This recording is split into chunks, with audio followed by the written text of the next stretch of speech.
बिस्मिल्लाहिर्रहमानिर्रहीम। अस्सलाम वालेकुम। आज 7 मई है और दिन है मंगल का। वैसे तो आज की सुप्रीम कोर्ट की प्रोसीडिंग पर अलग से बात करेंगे, लेकिन मैं ओवरऑल आपको 4-5 खबरें एक ही वीलॉग में बता देता हूं कि 4-5 चीज़ें जो है वो क्या इस वक्त शहर इक़्तिदार में हो रही हैं। और वाज़ेह तौर पर नज़र आ रहा है कि शहबाज सरकार मुसलसल धंसती चली जा रही है, फंसती चली जा रही है, उनके गिर्द घेरा जो है वो मुसलसल तंग हो रहा है। और एक एक करके डेवलपमेंट्स पर बात करते हैं क्या क्यों। देखें, एक तो सबसे पहले ये हुआ कि आज जो समाअत थी सुप्रीम कोर्ट में 6 जज के ख़त के हवाले से, जो उनके इंकशाफात हैं, जो उन्होंने जो कुछ बताया है, उन बहादुर जजेस ने, उन अजीम जजेस ने, 6 जजेस ने, उस पर जो समाअत थी उसमें उससे पहले 6 तारीख तक वफाकी हुकूमत को उन 6 जजेस के ख़त पर जवाब देना था। लेकिन हुकूमत की जानिब से आज अटॉर्नी जनरल पाकिस्तान मंसूर उस्मान अवान साहब ने अदालत को ये बताया कि क्योंकि हमें तहरीरी ऑर्डर नहीं मिला था इसलिए हम जवाब जमा नहीं करा सके। अब ये बहुत इंपॉर्टेंट है। सवाल तो बड़ा ये है कि जो दस्तखत हैं वो क्यों नहीं हुए थे, क्यों जजेस दस्तखत नहीं कर रहे थे, और उन्होंने फिर दस्तखत किए क्यों ओपन कोर्ट में। ज़ाहिर शायद वो जजेस नहीं चाहते थे कि ओपन कोर्ट में एक तमाशा लगे, पूरा मीडिया के ज़रिए पूरा पाकिस्तान देख रहा है, तो उन्होंने दस्तखत कर दिया। लेकिन ये बड़ा सवाल है कि 6 जजेस अभी तक दस्तखत नहीं कर रहे थे, उनमें से 3 दस्तखत नहीं कर रहे थे। ये एक बड़ा सवाल है। लेकिन असल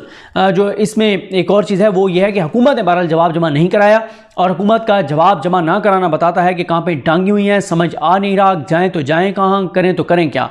तो ये है एक तो मामला कि हुकूमत ने जवाब जमा नहीं कराया। कल तक उन्होंने टाइम मांगा है, आज अब दस्तखत हो गए हैं। अब देखते हैं कल तक वो जवाब जमा कराते हैं या वैसे समाअत गैर मुअय्यन मुद्दत के लिए जो है वो मुलतवी हो गई है, क्योंकि मंसूर अली शाह साहब ने शायद पाकिस्तान से बाहर जाना है, तो इसलिए ये मामला अभी वो वापस आएंगे तो फिर समाअत के मुकर्रर होगा जब ये 6 जजेस जो हैं वो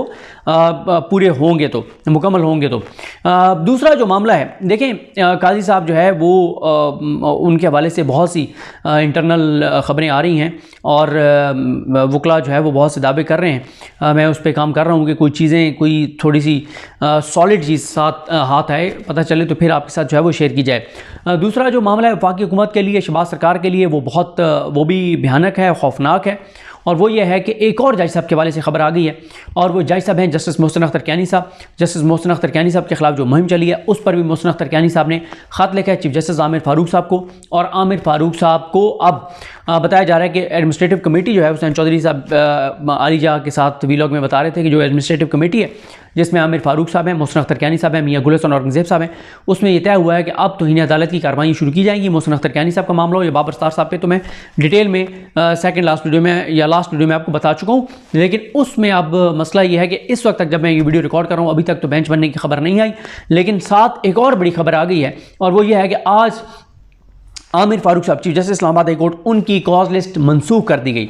और उनकी कॉज लिस्ट मनसूख कर दी गई है। उनके केस, उन्होंने आज केसेस नहीं सुने। इससे अंदाज़ा होता है कि चीज़ें बहुत ज़्यादा कम्प्लिकेटेड होती जा रही हैं हुकूमत के लिए, चीफ जस्टिस के लिए, चाहे वो chief justice Islamabad high court Aamir Farooq साहब हो या चीफ जस्टिस पाकिस्तान जस्टिस काजी फाइज ईसा साहब हो। आमिर फ़ारूक साहब ने आज कॉज लिस्ट मनसूख कर दी। आज सिंगल बेंच में उन्होंने कोई केस नहीं सुना। आज डिवीजन बेंच में बहुत अहम केस उनके पास लगा हुआ था, वो था तौहीन अदालत में जो सज़ा सुनाई थी जस्टिस बाबर सत्तार साहब ने DC इस्लामाबाद, SSP ऑपरेशंस और SHO को। वो मामला 1 मार्च को उन्होंने फैसला सुनाया था। 30 मार्च तक उन्होंने कहा था कि ये अपील कर सकते हैं, और अगर अपील में उन्होंने कहा था कि फ़ैसला इस्लामाबाद हाई कोर्ट मुअत्तल कर देती अपील में तो वेल एंड गुड, वरना 30 मार्च को इन तीनों को गिरफ्तार करके और अडयाला मुंतकिल कर दिया जाए। उसके बाद क्या हुआ कि उन्होंने same day inter court appeal दायर की। इंटर कोर्ट अपील उन्होंने दायर की, और उसके बाद फिर वो दरमियान में केस लग नहीं रहा था, बेंच नहीं, कोई और जज मान नहीं रहा था। फिर करते कराते एक बेंच बना, वो टूटा। फिर मियां गुल साहब के साथ बैठ के, और फिर क्या हुआ, 20 मार्च को आमिर फ़ारूक साहब ने बाबर सत्तार साहब का फ़ैसला मुअत्तल करते हुए 7 मई की तारीख रख दी। आप अंदाज़ा लगाएं, 20 मार्च को 7 मई की तारीख डाल दी, हालांकि इतना अर्जेंट मामला था, इतना अहम मामला था, इतनी लंबी तारीख डाल दी। और आप जब आज 7 मई आई है तो आज बताया गया कि आमिर फ़ारूक साहब की तबीयत नासाज हो गई है, तबीयत ख़राब हो गई है, और आज आमिर फ़ारूक साहब जो हैं वो केसेस के लिए नहीं बैठे, जिस वजह से ये केस जो है वो नहीं हो सका। और इसके साथ एक और केस आज नहीं हो सका, वो भी बड़ा अहम केस था, और इस पर मैंने तो इस पर ज़्यादा बात नहीं की। एक दिन मुझे इमरान रियाज खान साहब इस केस के बारे में बड़ी तफसील से बता रहे थे, और फिर मतीउल्लाह जान साहब ने भी इसके ऊपर एक वीलॉग किया है। ये अब हुसैन चौधरी साहब ने जो ट्वीट किया उसमें उन्होंने बताया कि इंसाफ का कत्लेआम, थाना खन्ना की हदूद में रोड एक्सीडेंट, और दरख्वास्त गुजार के मुताबिक एक्सीडेंट लाहौर हाई कोर्ट की गाड़ी में लाहौर हाई कोर्ट की गाड़ी इस्तेमाल हुई थी, जिसमें जाँ भाग शहरी के केस में तफ्तीश मुकम्मल न होने और मुलजमान की अदम गिरफ्तारी के खिलाफ केस की समाअत की कॉज लिस्ट आज कैंसिल कर दी गई है और आइंदा समाअत 26 जून मुकर्रर हुई है। चीफ जस्टिस इस्लामाबाद कोर्ट ने समाअत करना थी। आप अंदाज़ा लगाएं कि एक ये बताया जा रहा है कि एक ये उन्होंने मतुल जान साहब ने इस पर व्लॉग भी किया था कि इसमें एक लाहौर कोर्ट के जज हैं, उनकी गाड़ी से एक्सीडेंट हुआ है जिसकी शहरी की जान गई है और उस पर जो उनकी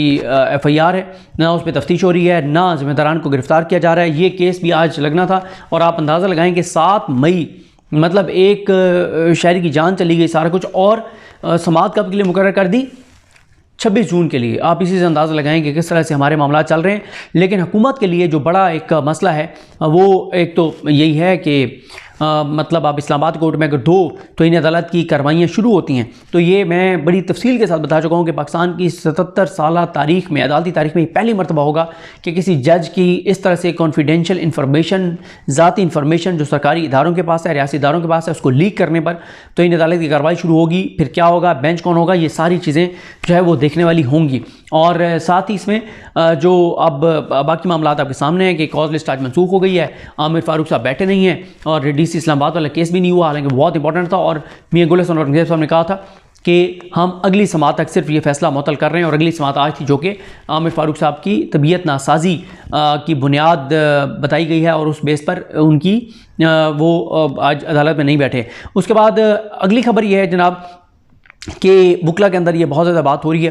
कि लगता यूँ है कि अगले 2 हफ्ते में हुकूमत, शहबाज शरीफ हुकूमत और काजी फाइज इस साहब की लड़ाई शुरू हो जाएगी। अच्छा, वकला की राय तकसीम है, कुछ वकला कहते हैं कि हो जाएगी, कुछ कहते हैं कि नहीं, दोनों का सर्वाइवल एक साथ है तो लड़ाई नहीं होगी, क्योंकि वो कहते हैं काजी साहब को भी पता है कि अगर हुकूमत और मेरी लड़ाई होती है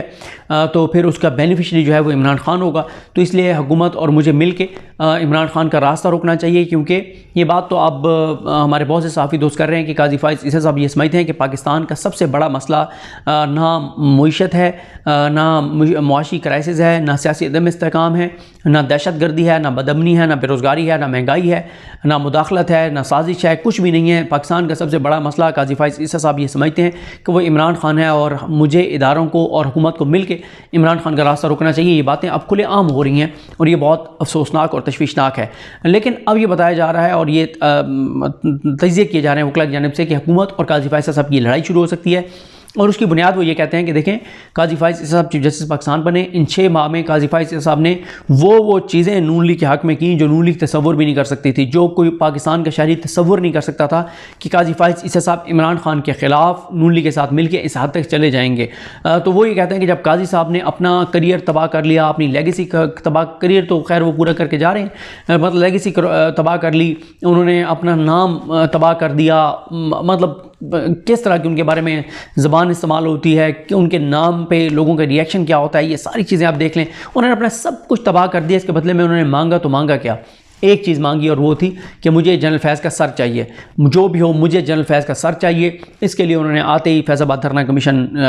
फैज़ाबाद धरना केस जो है उसकी नज़रसानी लगाई। उसके बाद हुकूमत के साथ मिलकर कमीशन बनवाया और उस कमीशन ने जस्टिस काजी फाइज ईसा साहब को झूठा करार दे दिया है कि ये गलत बयानी करते रहे हैं, झूठ बोलते रहे हैं। ये जस्टिस काजी फाइज ईसा साहब जो इल्ज़ामात लगाते रहे हैं, जो काजी फाइज ईसा साहब कहते रहे कि जनरल फैज़ मेरे खिलाफ रेफरेंस के पीछे था और मैं अपने बीवी बच्चों के साथ जायदादों का हिसाब इसलिए नहीं दूंगा कि ये बदनीयती में मबनी रेफरेंस है। तो अब हुकूमत से वो एक जनरल फैज़ का सर चाहते थे, वो भी उनको नहीं मिला, उसमें भी जनरल फैज़ साहब को बरी कर दिया गया है, क्लीन चिट दे दी गई है, क्लियर कर दिया गया है। काजी साहब के सारे इल्ज़ाम झूठ साबित हो गए हैं। तो ये कहा जा रहा है कि अब उन्होंने आखिरी मौका दिया है शहबाज सरकार को कि 2 हफ्तों में इसके ऊपर कोई चीज़ करके ले आओ जनरल फैज़ के हवाले से, कोई और तुम क्या करने जा रहे हो, किस तरह करने जा रहे हो, तो वेल एंड गुड, वरना ये कहा जा रहा है कि काजी फाइज साहब नून लीग के साथ भी सीधे हो जाएंगे। और क्योंकि वैसे ही अब काजी साहब की यानी दो ही चीज़ें थी ना, एक ये था कि इमरान खान की मुखालफत और दुश्मनी में वो नून लीग के साथ अलाइंड नज़र आते थे जो उनके ऊपर इल्ज़ाम है, और दूसरा उनके ऊपर इल्ज़ाम ये था कि वो क्योंकि एक्सटेंशन लेना चाहते हैं, ओहदा एंजॉय करना चाहते हैं, ताकत अपने पास रखना चाहते हैं और वो अपने आप को नागुज़ीर समझते हैं कि मैं नहीं हूँ तो पता नहीं पाकिस्तान ही चलेगा, तो इसलिए वो इस ओहदे पर रहना चाहते हैं, ये मुराद एंजॉय करना चाहते हैं, ये सारा कुछ अपनी पावर एक्सरसाइज करना चाहते हैं और इस सीट को नहीं छोड़ना चाहते। तो वो तो प्रोग्राम बढ़ गया है, वो तो अभी इतना आसान नहीं है और उसके लिए जो है वो अब इतना आसान नहीं लग रहा, क्योंकि जो कल जो 3 जजेस ने का जो फ़ैसला है मुख्तलिफ़ नशिस्तों के हवाले से, तो इसमें ये कहा जा रहा है कि जनाब काजी साहब की एक लड़ाई शुरू हो सकती है नून लीग के साथ, अगर नून लीग ने जनरल फैज़ साहब के हवाले से कोई काजी साहब को जनरल फैज़ का सर पेश ना किया तो ये अब सारी सूरत हाल है। आप देख लें, ओवरऑल आप देखें कि रोज़ाना चीज़ें बिगड़ती चली जा रही हैं। अब इस्लामाबाद कोर्ट में 2 जजेस के ख़िलाफ़ कंप्लेन पर तौहीन अदालत की कार्रवाई, DC वाला मामला, सुप्रीम कोर्ट में 6 जजेस वाला मामला, फिर अतर मिल्ला साहब के रिमार्क्स, वो चीज़ें, वो सारे मामलात,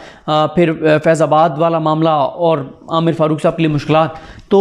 शहबाज सरकार के लिए मुश्किलात बढ़ती चली जा रही हैं, घेरा तंग होता जा रहा है। देखते हैं चीज़ें कैसे आगे बढ़ती हैं और क्या काजी फ़ाइज़ ईसा साहब और नून लीग की भी आपस में लड़ाई होती है या नहीं होती, ये भी देखना होगा। मुझे अपने दुआ में याद रखें। अल्लाह करीम हम सब का हामी नासरो। अल्लाह हाफ़िज़।